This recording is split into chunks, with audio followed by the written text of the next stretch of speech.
अब ये जो बेटा न्यूक्लियोफिलिक सब्स्टिट्यूशन रिएक्शन होता है ये टू टाइप का होता है। ये टू टाइप का होता है। एक होता है SN2। SN2 मतलब कल बताया था आपको, टू क्या है, ऑर्डर ऑफ रिएक्शन है। इसे बोलते हैं न्यूक्लियोफिलिक बाइमोलिकुलर सब्स्टिट्यूशन रिएक्शन, या बोले बाइमोलिकुलर न्यूक्लियोफिलिक सब्स्टिट्यूशन रिएक्शन। और दूसरा जो होता है उसे बोलते हैं SN1।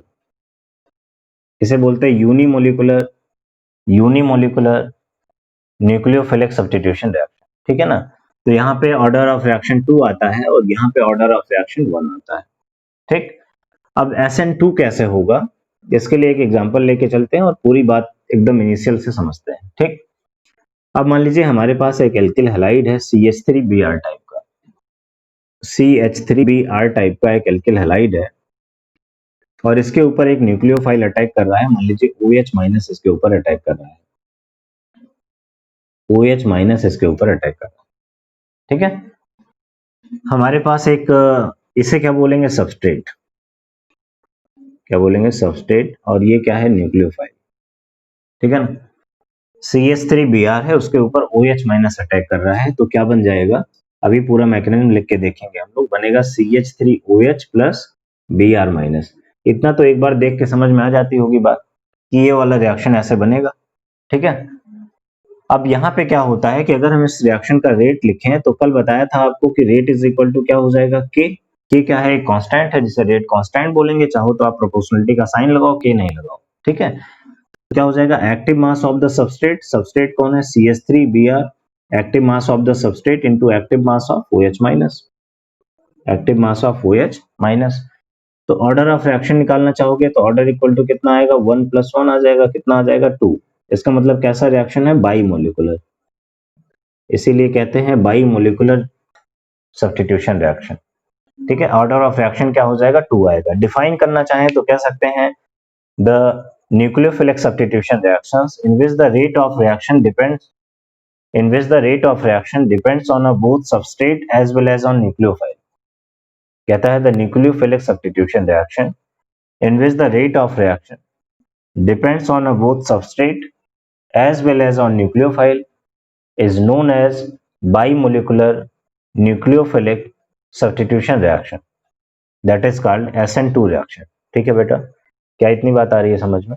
कल हमने ऑर्डर ऑफ रिएक्शन निकालना सिखाया था, वहां से ये बात समझ में आ रही होगी। आ गया बेटा। यहाँ से आपको देखो, यहाँ पे 1 मॉलिक्यूल है, यहाँ पे 1 मॉलिक्यूल है। देखो यहाँ पे 1n1 कैरी हो रहा है। 1n1 इसलिए कैरी हो रहा है क्योंकि यहाँ पे रेट ऑफ रिएक्शन डिपेंडेंट हो रहा है इसके ऊपर, इस वजह से 1n1 कैरी हो रहा है। अभी मैकेनिज्म देखेंगे तो देख लेंगे कि कैसे डिपेंडेंट हो रहा है, ये बात एकदम दिखेगी आपको। यहाँ तक आ गया बेटा, जल्दी बोलो। आया यहाँ तक, चले आगे, इसकी मैकेनिज्म पे चलें।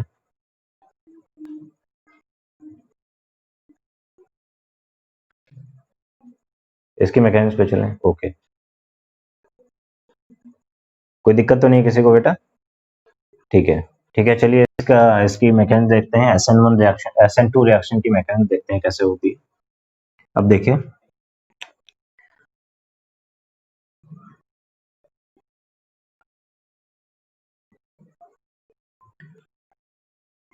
देखिए क्या हो रहा है, CH3Br और इसके ऊपर OH- अटैक कर रहा है। OH- आया अटैक करने को। अब क्या हुआ, OH- इसके ऊपर अटैक करने को आया। तो अब क्या हुआ, बहुत ध्यान से समझिएगा, मैकेनिज्म लिख रहे हैं, बहुत ध्यान से समझेंगे। हमारा सबस्ट्रेट था CH3Br और इसके ऊपर OH- अटैक करना चाहता है। तो अब इसको हम ओपन करके लिखते हैं CH3Br को। ये H है, ये H है, ये H है और ये H है। ठीक है। इसके ऊपर OH- आया अटैक करने को। अब देखिए ब्रोमीन भी कैसा है, अभी हम लोगों ने पढ़ा था कि ब्रोमीन भी कैसा है, निगेटिवली चार्ज, और कार्बन कैसा है, पॉजिटिवली चार्ज। तो ये अटैक किसके ऊपर करेगा, आपको बताया था कि ये बॉन्ड ऐसे शिफ्ट करेगा, इसके ऊपर नेगेटिव चार्ज कैरी करेगा, इसके ऊपर कैसा कैरी करेगा, पॉजिटिव चार्ज। तो ये OH- इसके ऊपर कार्बन के ऊपर अटैक करना चाहता है। ये बात तो पहले ही हम लोगों ने कर ली कि OH- मतलब न्यूक्लियोफाइल किसके ऊपर अटैक करेगा, पॉजिटिवली चार्ज कार्बन के ऊपर। ठीक है ना, पॉजिटिवली चार्ज कार्बन के ऊपर अटैक करेगा। तो ये OH- इधर से अटैक करना चाहता है। अब देखिए, जब OH- इस साइड से, ध्यान से समझना, जब OH- इस साइड से अटैक करना आया तो देखिए यहाँ पे ब्रोमीन माइनस है, ये निगेटिव चार्ज का है, और निगेटिव चार्ज वाला जब इस तरफ से अटैक करने आया, निगेटिव चार्ज वाला जब इस तरफ से अटैक करने आया तो ये भी माइनस चार्ज का है और ये भी माइनस चार्ज का है। तो अब देखिए क्या होगा, जैसे ये इधर से आया अटैक करने, तो ये निगेटिव चार्ज और ये निगेटिव चार्ज, अच्छा ठीक है, ये निगेटिव चार्ज है और ये भी निगेटिव चार्ज है, ये यहां से आना चाहता है एक्चुअल पॉजिटिव चार्ज के पास, लेकिन रास्ते में क्या है, निगेटिव चार्ज स्पीसीज है, तो वो क्या करेगा, वहां पे रिपल्शन कराने लगेगा। यानी देखिए ये ब्रोमीन का एक एरिया होता है, मतलब जो निगेटिवली चार्ज स्पीसीज होते हैं तो इनके निगेटिव चार्ज का एक एरिया है, जो भी चार्ज होता है उसका अपना एक एरिया होता है। तो देखिए ये निगेटिव चार्ज का एक एरिया है और OH माइनस इधर से अटैक करना चाहता है, तो इनके और इनके बीच में क्या होगा, रिपल्शन काम करने लगेगा। यानी OH माइनस इधर से इंटर नहीं कर सकता, इधर से अटैक नहीं कर सकता। जैसे आपने देखा होगा कि हर गुंडों बदमाश का एक एरिया होता है ना, कहते वो नॉर्मल चौराहा फलाने का एरिया है, वो उनका एरिया है, तो वहां पे कोई दूसरा जाके गुंडाई नहीं कर सकता। ऐसे ही देखिए ये इनका एरिया है, ये वाला निगेटिवली चार्ज, और यहाँ से निगेटिव चार्ज आके अटैक करना चाहता है, तो ये इधर से अटैक नहीं कर सकता। तो OH माइनस को क्या करना पड़ेगा, अपनी अटैक की पोजीशन को चेंज करना पड़ेगा, अपने अटैक के साइड को चेंज करना पड़ेगा। तो ये फ्रंट साइड से अटैक करना चाह रहे थे, जो कि ब्रोमीन की वजह से नहीं हो पाया, तो अब क्या करेगा, OH माइनस बैक साइड से अटैक करेगा। बैक साइड से कैसे अटैक होगा देखिए, ये इतनी बात आ गई बेटा कि फ्रंट साइड से अटैक क्यों नहीं हो रहा है। अब OH माइनस क्या करेगा, देखिए इस साइड से अटैक करेगा। OH माइनस को इधर ले आते हैं, OH माइनस देखिए इस साइड से अटैक करेगा। देखिए इस साइड देखिए कोई निगेटिवली चार्ज स्पीसीज नहीं है इस साइड, तो OH माइनस इजिली इस साइड से कार्बन के ऊपर ऐसे अटैक कर लेगा। आगे बात समझ में, बैक साइड से क्यों अटैक करना पड़ा, समझ में आया। बैक साइड से अटैक क्यों करना पड़ा कार्बन OH माइनस को कार्बन के ऊपर, समझ गए ना, क्योंकि इधर से रिपल्शन की वजह से ये अटैक पॉसिबल नहीं हो पा रहा था। तो क्या हुआ, OH माइनस बैक साइड से अटैक करेगा। आपसे एग्जाम में पूछेगा कि किस में बैक साइड से अटैक होता है, SN1 में, SN2 में, तो याद रखना होगा, समझ के चलना होगा कि क्यों अटैक नहीं हो पा रहा था, और फिर आगे देखेंगे कैसे क्या होता है। तो OH माइनस क्या करेगा बेटा, बैक साइड से अटैक करेगा, और जब कार्बन के ऊपर बैक साइड से अटैक करेगा तो क्या होगा, देखो यहाँ पे ऐसे OH माइनस आके, ऐसे OH माइनस आके ये जुड़ गया, OH माइनस जुड़ गया। जुड़ने का मतलब कि अभी वो एक इंटरमीडिएट फेज में होता है, मतलब जुड़ने की प्रोसेस शुरू होती है, और अगर ये जुड़ेगा तो दूसरे वाले जो नेगेटिव चार्ज का स्पीसीज लगा हुआ है ब्रोमीन माइनस को, उसको यहाँ से निकलना होगा। तो ये देखिए OH माइनस जुड़ने की प्रोसेस में है और ब्रोमीन माइनस यहाँ से निकलने की प्रोसेस में है। अब देखिए दोनों हमने बॉन्ड को डॉटेड लाइन से, या आप किसी भी ऐसे ऐसे देखिए हमने दिखा रखा है, रेड से दिखा देते हैं, ऐसे हमने, आप देखिए ऐसे दिखा लेंगे, ये दोनों बॉन्ड जो होते हैं अपने इंटरमीडिएट फेज में आ जाते हैं बेटा, इंटरमीडिएट फेज में आ जाते हैं, मतलब एक टूटने की कगार पे होता है और एक जुड़ने की कगार पे होता है, ठीक है ना। तो इसी को इंटरमीडिएट फेज इसलिए बोला जाता है। और बाकी के जो बॉन्ड होते हैं हाइड्रोजन वाले, वैसे चले जाते हैं, ये देखिए हाइड्रोजन, ये हाइड्रोजन, ये हाइड्रोजन, ये जो फेज बनी हुई है इसी को हम इंटरमीडिएट फेज कहते हैं, ठीक है। इसी को क्या बोलते हैं, intermediate phase, intermediate phase, intermediate state कहते हैं, इंटरमीडिएट फेज कहते हैं, कुछ भी इंटरमीडिएट स्टेट कहिए। ये बात समझ में आई बेटा, सभी हमें बताएं क्या ये बात समझ गया, यहां तक आ गया। इंटरमीडिएट फेज कैसे बन गया, समझ में आ गया। कैसे न्यूक्लियोफाइल जो है सबस्ट्रेट के ऊपर, न्यूक्लियोफाइल कैसे सबस्ट्रेट के ऊपर अटैक कर रहा है, समझ में आई बात। यस, ओके बेटा, चलो चलो अब आगे चलते हैं, बस अगले स्टेप में खत्म है। देखिए इसके बाद क्या होगा कि अभी बताया कि ब्रोमीन माइनस सेपरेट होने की कंडीशन में है और OH माइनस जुड़ने की कंडीशन में है। तो देखिए OH माइनस यहाँ से जुड़ गया, OH माइनस बैक साइड से आके जुड़ा था, तो देखो OH माइनस यहाँ पे, OH माइनस कार्बन से आके यहाँ पे OH माइनस जुड़ गया, दिख रहा है क्या यहाँ पे, यहाँ दिख रहा है, चलिए देखिए OH माइनस यहाँ पे जुड़ गया,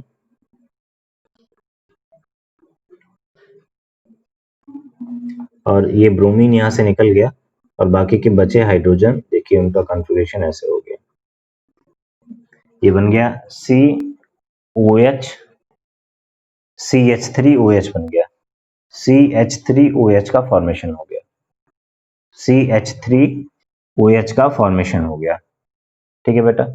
CH3OH का फॉर्मेशन हो गया और ब्रोमीन माइनस बाहर आ गया, ब्रोमीन माइनस बाहर आ गया। ब्रोमीन माइनस बाहर आया तो इसे क्या बोलेंगे, लीविंग ग्रुप बोलेंगे। अभी आपको बताया था इसे लीविंग ग्रुप बोलेंगे। और ये हमारा क्या बन गया, ये हमारा फाइनल प्रोडक्ट का फॉर्मेशन हो गया। ये हमारा क्या हुआ, फाइनल प्रोडक्ट का फॉर्मेशन हो गया। ठीक है, यहाँ दिख रहा हो तो कहीं ऊपर नीचे कर दें क्या, इसको इधर कर दें क्या, यहाँ पे कर दें तो थोड़ी सी और बातें हैं जो बतानी है। अभी हमें लग रहा है साफ नहीं दिख रहा है अच्छे से, इधर करते हैं, यहाँ ला रहे हैं। ये देखिए क्या हुआ, यहाँ पे OH माइनस ऐसे आके बैक साइड में जुड़ गया और हाइड्रोजन का देखिए कंफिग्रेशन ऐसे चला गया, ये हो गया CH3OH। और देखिए ब्रोमीन माइनस यहाँ से बाहर आ गया। ठीक है, ये ब्रोमीन माइनस को लीविंग ग्रुप बोलेंगे और इसे क्या बोलेंगे, ये हमारा फाइनल प्रोडक्ट है, ये हमारा फाइनल प्रोडक्ट है। ठीक है बेटा, समझ गए? ये एक स्टेप की मैकेनिज्म है। देखिए एक स्टेप पे पूरा कंप्लीट हो रही है, एक स्टेप की मैकेनिज्म बनी हुई है। इसे हम SN2 रिएक्शन बोलते हैं। 2 क्यों बोल रहे हैं, क्योंकि ये बाई मोलिकुलर सब्स्टिट्यूशन रिएक्शन है, इस वजह से SN2 लिखा हुआ है। पहले क्या हुआ, सबस्ट्रेट मॉलिक्यूल पे न्यूक्लियोफाइल बैक साइड से अटैक किया, न्यूक्लियोफाइल के अटैक के बाद एक इंटरमीडिएट फेज आई। ठीक है, और ये इंटरमीडिएट फेज फाइनली कन्वर्ट हुई किसमें, प्रोडक्ट में। और एक जो ग्रुप था पहले लगा था वो लीव कर गया और ये लीविंग ग्रुप में आ गया। आ गया बेटा समझ में, यहाँ तक कोई दिक्कत है, आई बात समझ में? एक बात जो यहाँ पे कंपेयर करनी होती है, ये बड़ा इंपॉर्टेंट रिएक्शन है, क्या ये समझ में आया बेटा? मैकेनिज्म समझ गए सब लोग, आ गया? अच्छा ठीक है, चलिए ठीक। एक बात देखिए यहाँ पे थोड़ी सी कंपेयर करनी थी, जो एग्जाम में एक एक नंबर का सवाल बनाती है। अब देखिए यहाँ पे, यहाँ देखिए एक बात, छोटी सी एक बात कंपेयर करनी है, एग्जाम में एक नंबर का क्वेश्चन बनाती है। यहाँ देखिए जो हमने सबस्ट्रेट लिया हुआ है, देखिए सबस्ट्रेट में कार्बन का जो कॉन्फ़िगरेशन है ये ऐसे है। देखिए कार्बन के बैक साइड में हाइड्रोजन लगे हुए हैं, कार्बन के बैक साइड में हाइड्रोजन लगे हुए हैं। ठीक है, और यहाँ देखिए, इसमें देखिए कॉन्फ़िगरेशन में चेंज आ गया। यहाँ देखिए कार्बन के फ्रंट साइड में हाइड्रोजन लगे हुए हैं। देखिए कार्बन का ये फ्रंट साइड है और देखिए कार्बन का ये बैक साइड था। मतलब जब हमने सबस्ट्रेट लिया था तो कार्बन के बैक साइड में हाइड्रोजन लगे हुए थे और अभी कार्बन के फ्रंट साइड में हाइड्रोजन लगे, कार्बन के फ्रंट साइड में हाइड्रोजन लगे। क्या ये बात दिख रही है? यहाँ पे कार्बन के बैक साइड में हाइड्रोजन लगे थे, कॉन्फ़िगरेशन यहाँ पे कुछ और था, यहाँ पे कॉन्फ़िगरेशन उससे ठीक उल्टा हो गया। तो इस तरीके से कॉन्फ़िगरेशन में जो चेंज आ जाता है उसे हम कहते हैं इन्वर्जन ऑफ कॉन्फ़िगरेशन। क्या बोलते हैं? Inversion of configuration. ठीक है बेटा, इसे क्या बोलते हैं? Inversion of configuration. तो यहाँ पे क्या हुआ है, एक इंपॉर्टेंट प्रोसेस हुआ है, उसे बोल रहे हैं इन्वर्जन ऑफ कॉन्फ़िगरेशन। एक बात याद रखिएगा, इन्वर्जन ऑफ